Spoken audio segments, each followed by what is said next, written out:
Taser. That would be something, wouldn't it? Your phone says. So is the video? This show on? Yes. Oh, we're on now? No, we're not on yet. Oh, we're on the air. You just look up there. Oh. On air. Okay, I didn't see that. I'm sorry. Okay, I'd like to call a meeting to order for the San Mateo County LAFCo Commission. It is 2:30, December 19th. Roll call.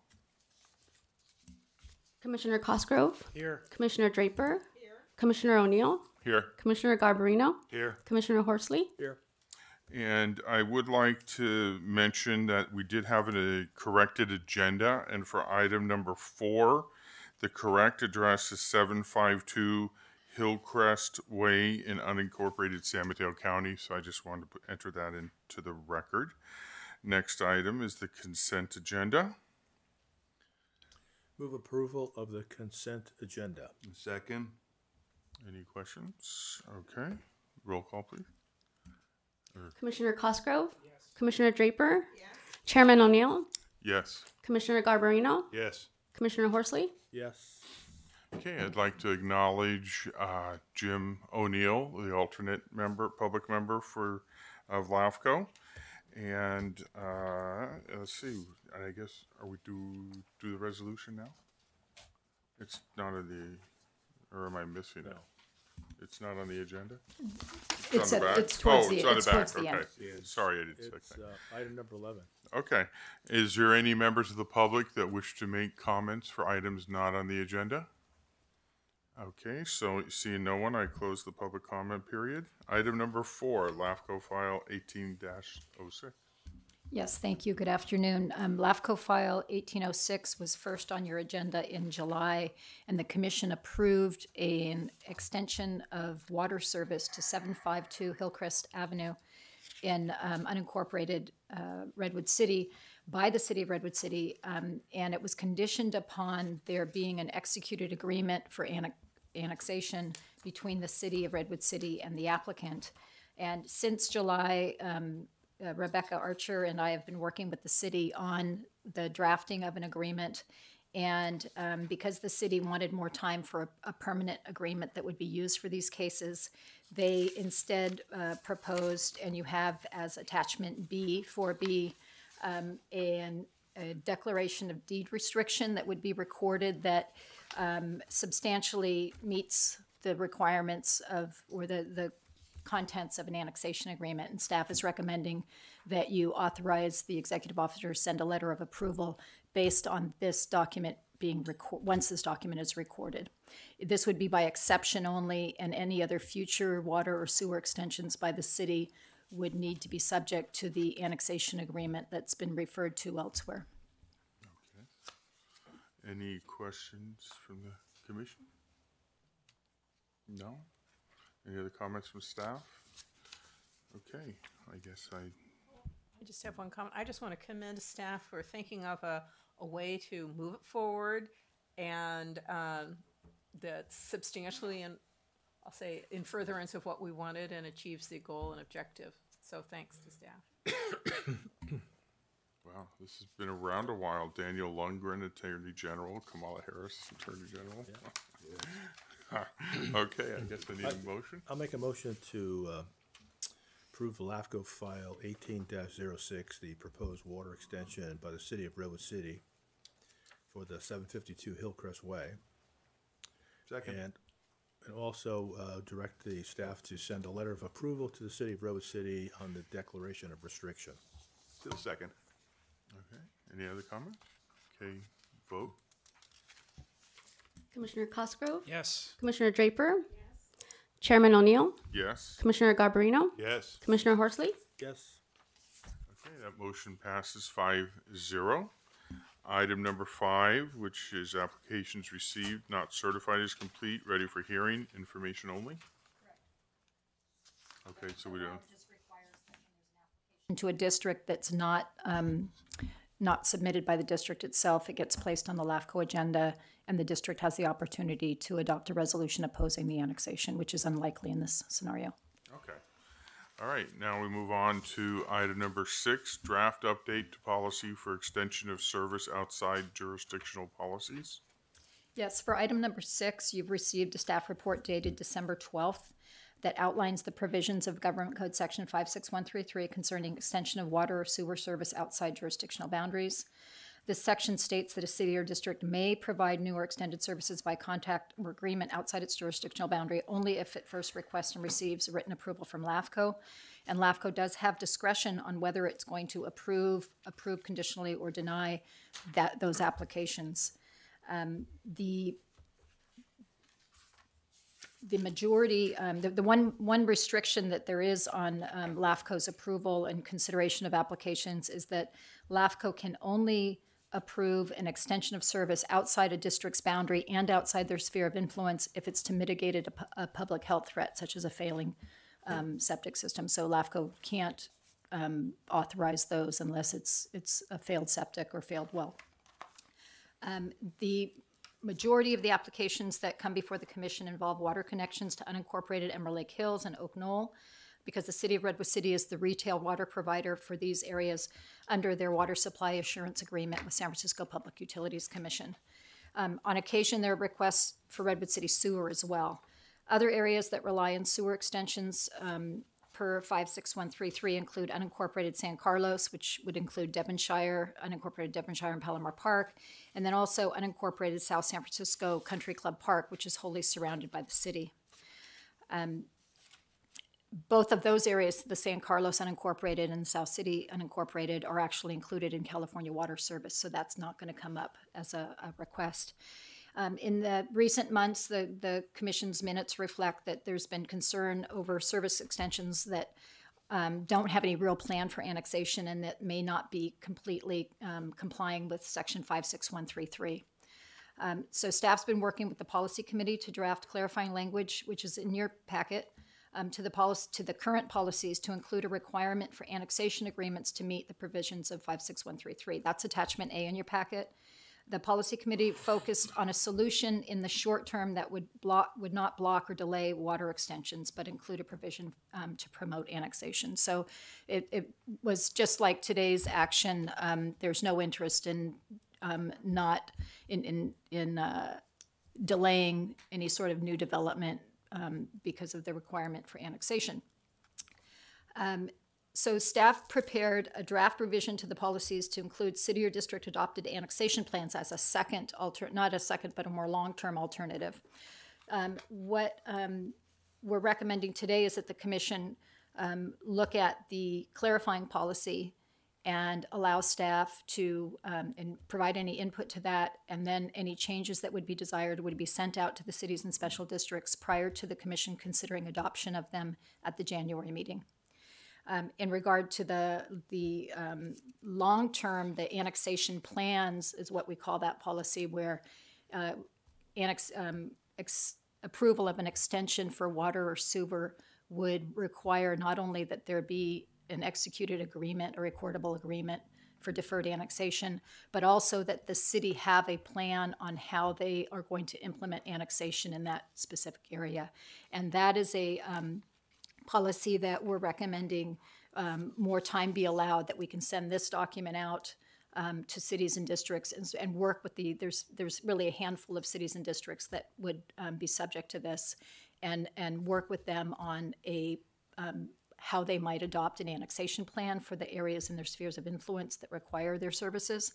And in that regard, the Policy Committee was clear that they didn't want the Commission to be dictating what kind of plan the city would adopt, that the city would adopt it based on their local conditions and general plan, et cetera. So with that, I'd like to just pause and take any questions or comments the Commission has on the clarifying document. You have a question? I do have one question. I want to be assured that there's no way a city can be forced to provide services. Is that correct? That is correct. The one case that we will see cities being maybe not forced but compelled to provide service is when Environmental Health Department issues a letter saying that there is no alternative and it's mitigating public health threat. Thank you. Yeah, I have two, well, question, I guess I read attachment A and then attachment B. They're slightly different, but which is the one that basically, which one do you recommend? The one that's being considered in the short term as just a clarifying policy is attachment A. And attachment B, what's different about that is that includes, in addition to a recordable document for deferred annexation, it includes that the city would have a plan in place for how they would implement annexation.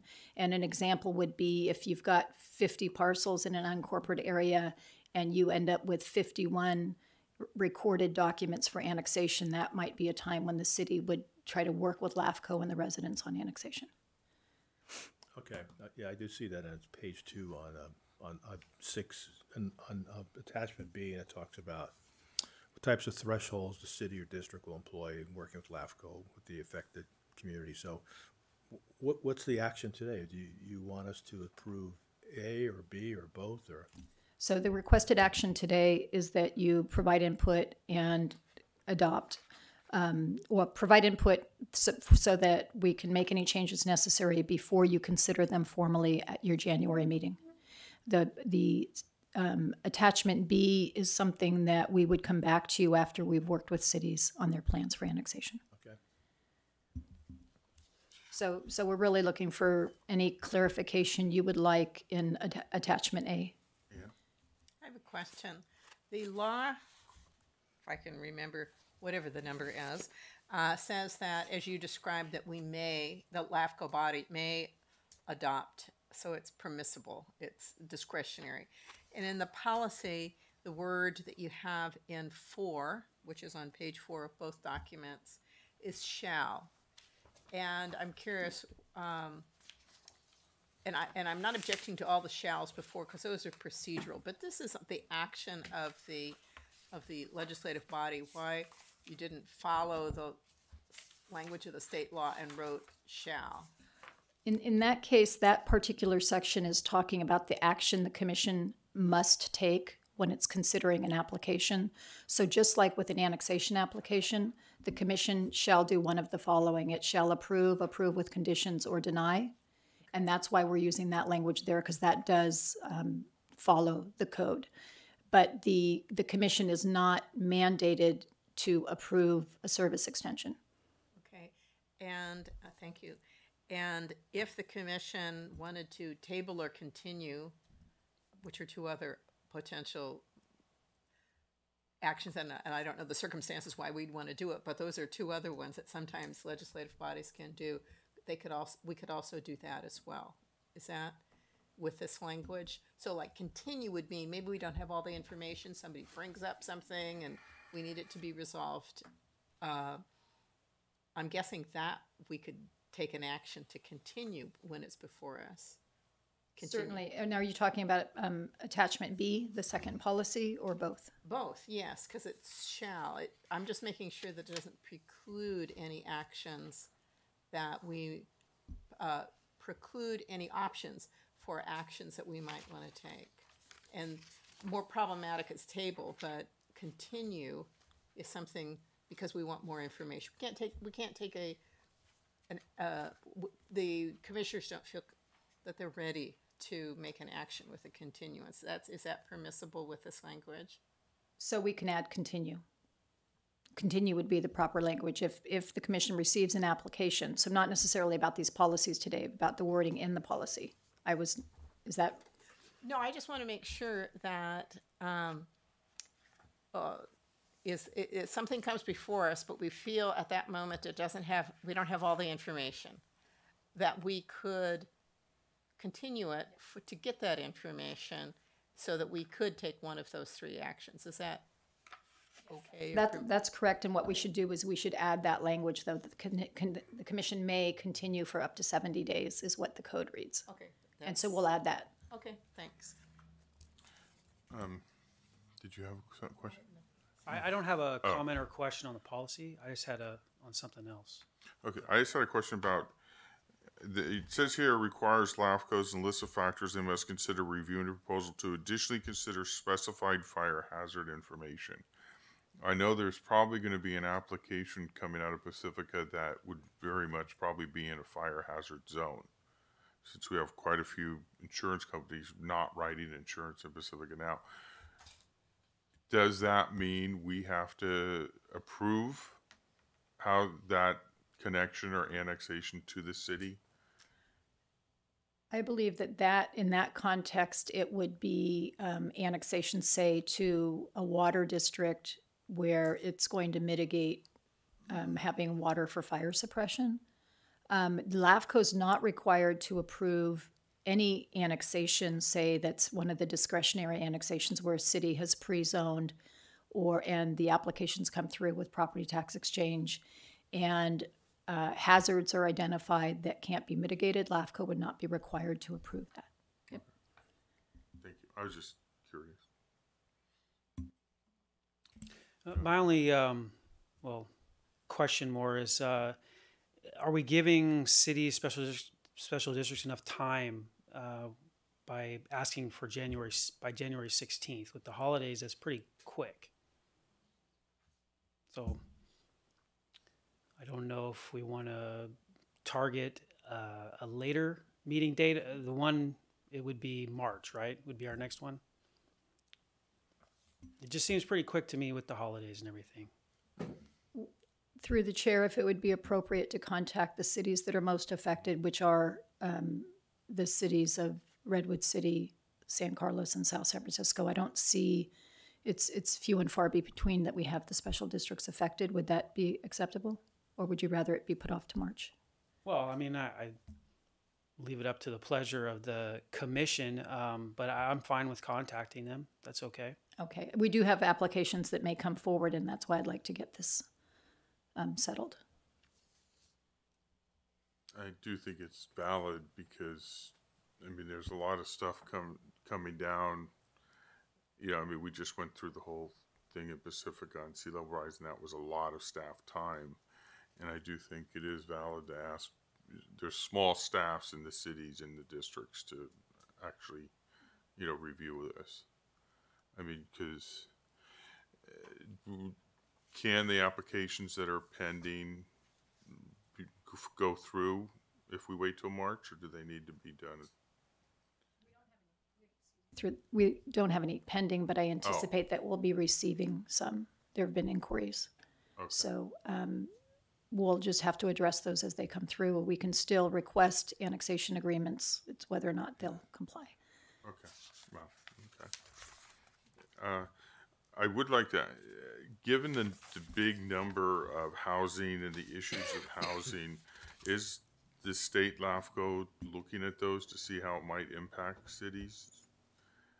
Because of annexations, et cetera, and to the special districts, there's a lot of housing bills going forward. All right, just clarification. Are you talking about discussing the bills, which is the next item, or as it relates I'm sorry. Relates to this? I skipped that bit. Okay, sorry, I skipped that bit. Hold that question till next time. Okay. Sorry. Okay, does that conclude this? You have everything you need now? Just by way of clarification, you'd like to see this come back in March. That's my recommendation, is to give more time. Very good. Thank you. So do you need a motion to that effect, or is that you? We do, I'd like to move staff recommendation, which is on page 4, which is to circulate both draft policies to the cities and special districts, and having a March date. I don't know the date specifically. And to direct staff to conduct outreach to the cities and districts regarding these revisions with the change in the document that relates to continuance. Okay. I have a question that before we do that. Would you prefer that we adopt attachment A basically as a policy? It's fairly straightforward. Not at this time, because I was actually planning on any changes happening being recirculated to the cities and districts. Okay. Thank you.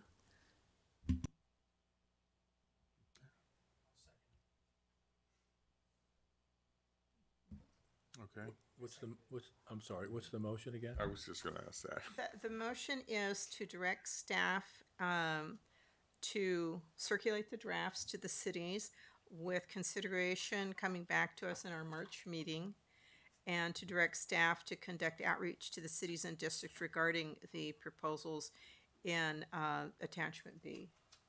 Oh, with the change that in the policies that allows for a continuance up to 70 days. Staff is okay with that motion? Okay. We have a motion and a second, I guess. Roll vote. Commissioner Cosgrove, Yes. Commissioner Draper, Yes? Chairman O'Neill, Yes. Commissioner Garbarino, Yes. Commissioner Horsley. Yes. Okay. Okay, moving on next to the legislative report, item number 7. Very briefly, you have a legislative report dated December 12th, which includes the Assembly, Local Government Committee, and the State Senate Committee on their legislative updates. One question that I did receive was regarding the report includes information on SB 488. Local government organization requires state controller to publish a list of inactive special districts and establishes a process for LAFCo to dissolve inactive special districts. The two special districts that we have in San Mateo County that are inactive, one is CSA 10, County Service Area 10, which was a district that was formed in 1975 for the purpose of providing park and recreation service in Montera and Moss Beach. And what happened was the district was formed, but the voting measure, or excuse me, the funding measure was not approved by the voters. They didn't approve the assessment.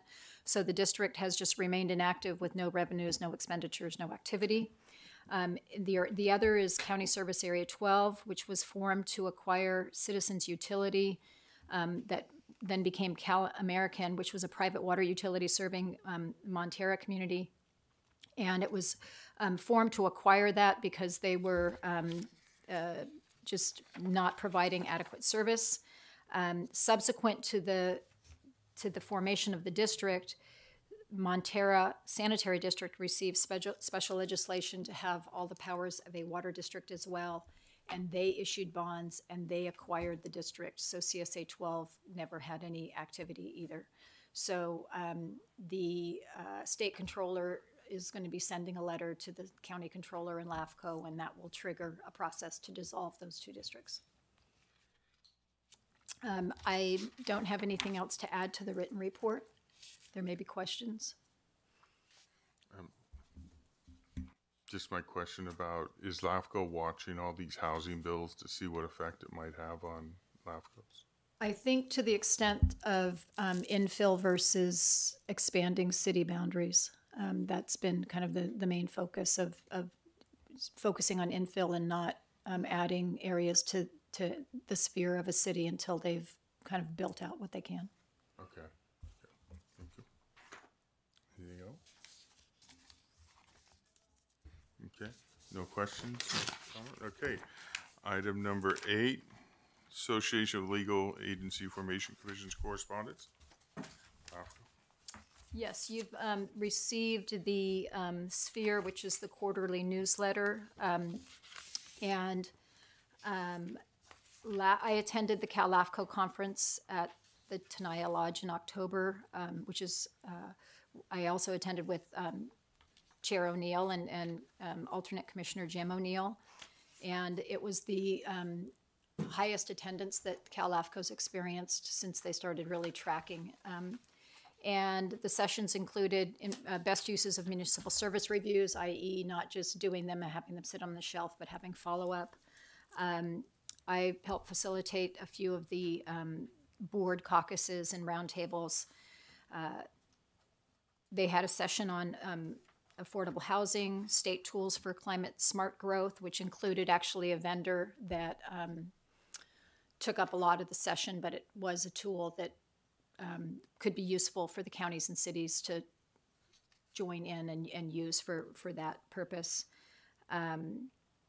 They did have a session on affordable housing that didn't really have a lot of helpful answers for us.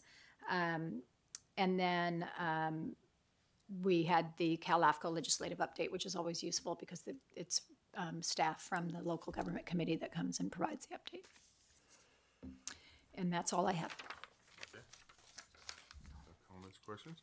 Okay, next is number 9, the appointment of chair and vice chair for 2019.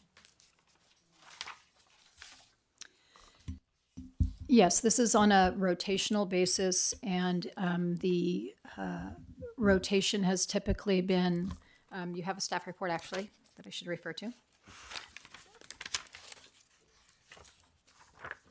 Do I have it? Okay, thank you. So if you follow the normal rotation, the current vice chair would become the public member, and it would be appropriate to appoint a special district member as vice chair if there's a willing special district member. So I'll make a motion to appoint public member Ann Draper, Commissioner Ann Draper, to be the chair of LAFCo for the fall Second motion. 2019.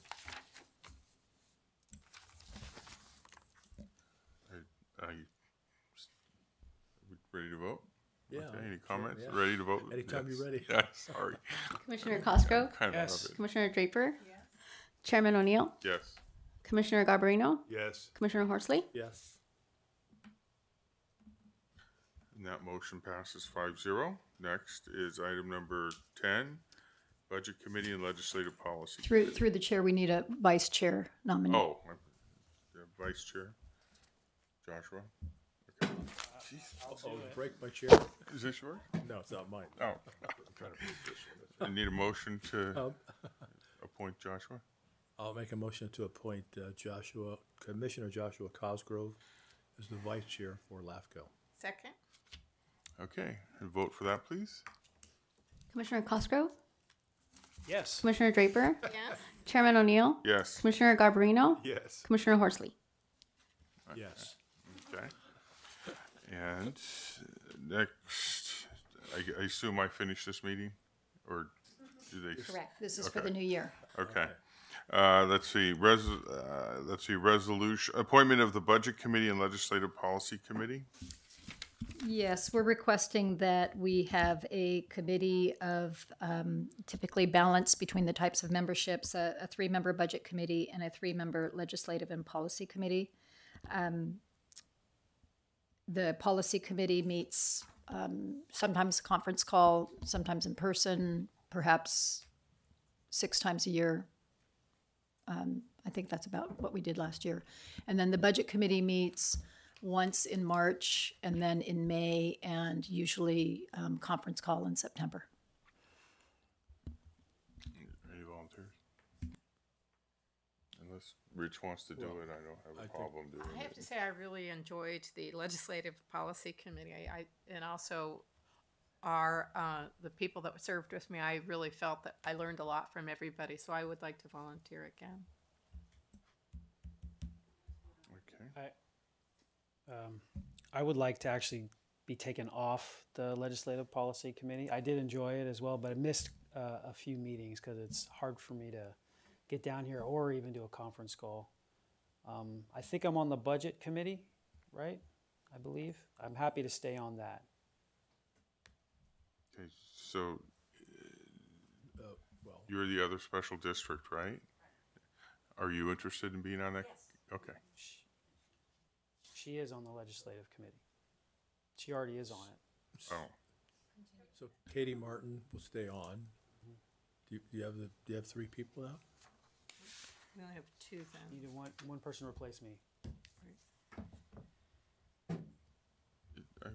I'll do it if no. No, yeah, she needs to do it.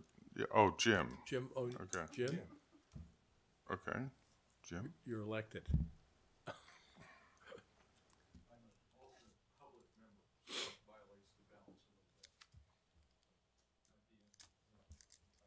Is that acceptable? It works. Is that okay? Okay. So do we need a city one now? Or did you want to do it? Or you want- Yeah. Through the chair, we can't have more than Oh, okay. the 3. You have So 3 we're already. good. We have Ann Draper, Katie Martin, and Jim O'Neill. Okay. And we have on the budget committee so far Joshua, and we need 2 more. That has to be a county person. So I'll once again do it. And I'll do it unless Rich wants to do I'll it. yield to you, sir. Okay. Then I guess I'll do it. I've got a full plate this coming year, Okay. Why? Be the Didn't mayor want now? it. Next year. Oh, yeah. I did want to dump in. Okay, so you need a motion to appoint all those? Everybody? do you need a motion? Bob, No? We need a motion. Okay. do you? She just shook her head no. No? You don't have to, but if you want to, you could do it. That's correct. If you want to make it formal, you can, but it's, It's no biggie. no biggie. Okay, so that's done. Okay, next is a resolution honoring Joseph Sheridan for his services as a special district member. Joseph chose to step down. Joseph is not here, but I've been asked to read the resolution already again.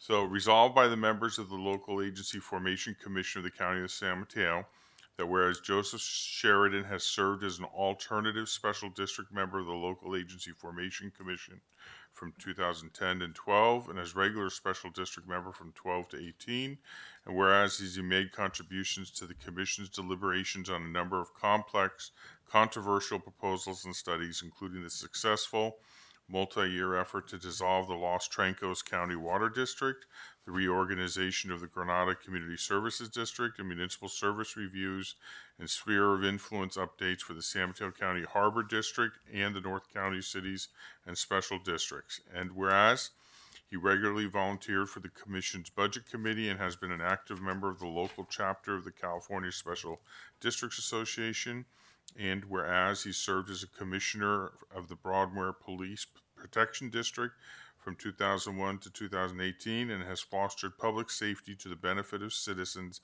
of the Broadmoor community and San Mateo County, and whereas his willingness to serve, his understanding of, and support for the Commission's policies and objectives, and his knowledge of local government have been of great benefit to the work of the Commission and the community, and whereas his presence and contributions will truly be missed by his colleagues on the Commission and by the Commission staff. Now, therefore, this Commission does hereby express its deep appreciation and sincere thanks to Joseph Sheridan for his willingness to serve and dedicated service to this Commission and to all the people and public agencies in San Mateo County, dated December 19th, 2018. I'll move approval of the resolution.